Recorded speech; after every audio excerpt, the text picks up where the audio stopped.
आदब करते हैं दरबार वलियों के दरबार।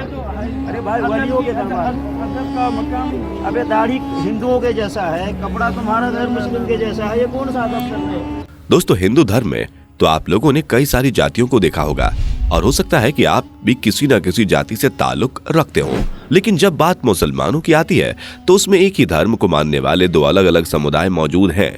जी हाँ, आपने बिल्कुल सही सुना, हम शिया और सुन्नी की बात कर रहे हैं। ऐसे में अक्सर लोगों के मन में यह ख्याल आता होगा कि आखिर ये दोनों जातियां क्या है, इन दोनों में अंतर क्या है और सालों से चला आ रहा इनके बीच का मतभेद क्या है।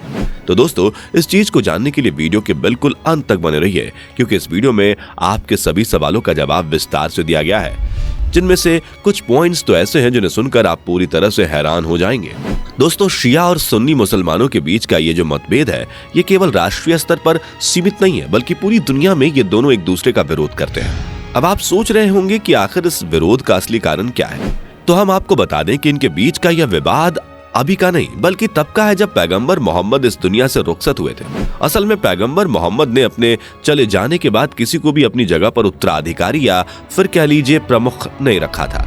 ऐसे में उनके चले जाने के बाद सबसे बड़ा मुद्दा ये था कि इस्लाम का प्रमुख किसे बनाया जाए, क्योंकि इस्लाम धर्म के कुछ लोग पैगंबर मोहम्मद के चचेरे भाई अली को प्रमुख बनाना चाहते थे। हम आपको बता दें कि अली पैगंबर मोहम्मद के दामाद भी थे, जिनका पूरा नाम हजरत अली था। तो वहीं कुछ ऐसे भी लोग थे जो अबू बकर को प्रमुख बनाना चाहते थे।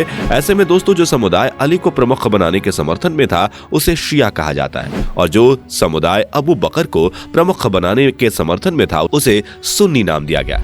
सुन्नी समुदाय के लोगों का यह कहना था कि प्रमुख उसे बनाया जाए जिसे इस्लाम धर्म की अच्छी समझ हो, और इसलिए उन्होंने पैगंबर मोहम्मद के दोस्त अबू बकर का नाम आगे किया था। लेकिन वहीं शिया समुदाय के लोगों का यह कहना था कि प्रमुख उसे बनना चाहिए जो मोहम्मद की फैमिली से बिलोंग करता हो, इसलिए उन्होंने हजरत अली को चुना था।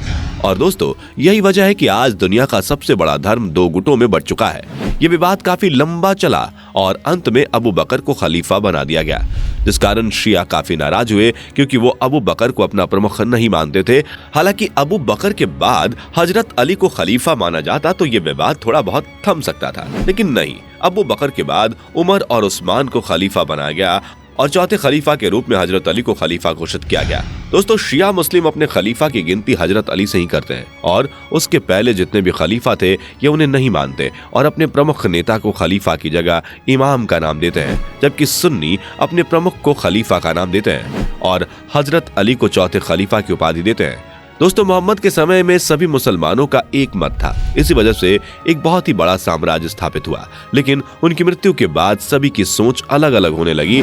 अब आप खुद ही सोच लीजिए कि जब इनके प्रमुख ही इन्होंने अलग अलग बांट लिए तो भला इनके बीच सुलह कैसे हो सकती थी। और यही कारण है कि आज तक शिया और सुन्नी के बीच यह विवाद चलता रहा है। हालांकि आपको दुनिया भर में अधिकतर सुन्नी ही देखने को मिलेंगे।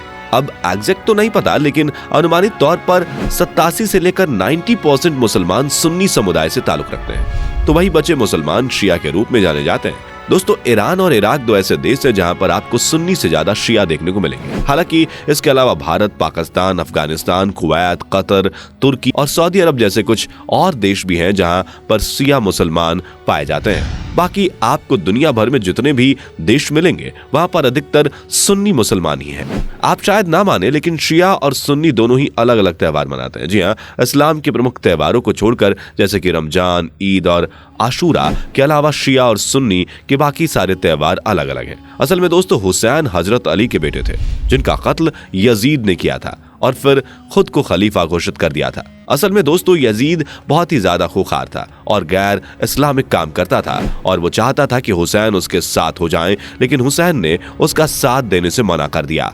इस वजह से यजीद ने हुसैन को मारने की योजना बनाई। दोस्तों, 680 ईस्वी में हुसैन ने मदीने में स्थित अपना घर छोड़ हज यात्रा पर जाने के इरादे से मक्का की ओर रवानगी ली, और वहीं उन्हें पता लगा कि यजीद की सेना हाजियों के बीच आकर उनका कत्ल करने की योजना बना रही है। वह काबा की पवित्र जमीन को खून से मैला नहीं होने देना चाहते थे, इसलिए उन्होंने हज यात्रा की जगह अपना रास्ता बदल लिया और वो कूफा की ओर चल दिए। लेकिन यजीद की सेना ने उन्हें घेर लिया और बहुत बुरी तरीके से उनको मौत के घाट उतार दिया। करबला की लड़ाई मुस्लिम इतिहास की बहुत ही बड़ी घटना है। हुसैन की हत्या करबला में मुहर्रम महीने के 10 तारीख को हुई थी और उन्हीं की मौत का शोक शिया ताजिए निकालते हैं और अपने आप को चोट पहुंचाते हैं। हालांकि सुन्नी केवल दुख जाहिर करते हैं और हुसैन को याद करते हैं, पर वो इस तरह की शोक सभा में ज्यादा शामिल नहीं होते।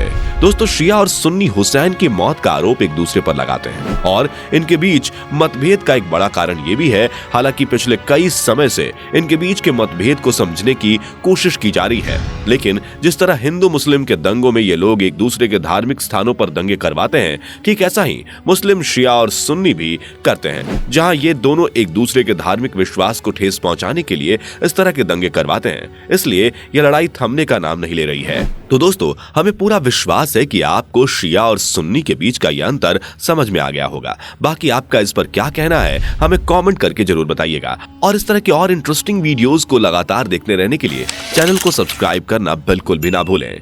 दोस्तों, आपको स्क्रीन पर 2 और वीडियोस दिखाई दे रही हैं, जिसे देखने के लिए स्क्रीन पर क्लिक करें।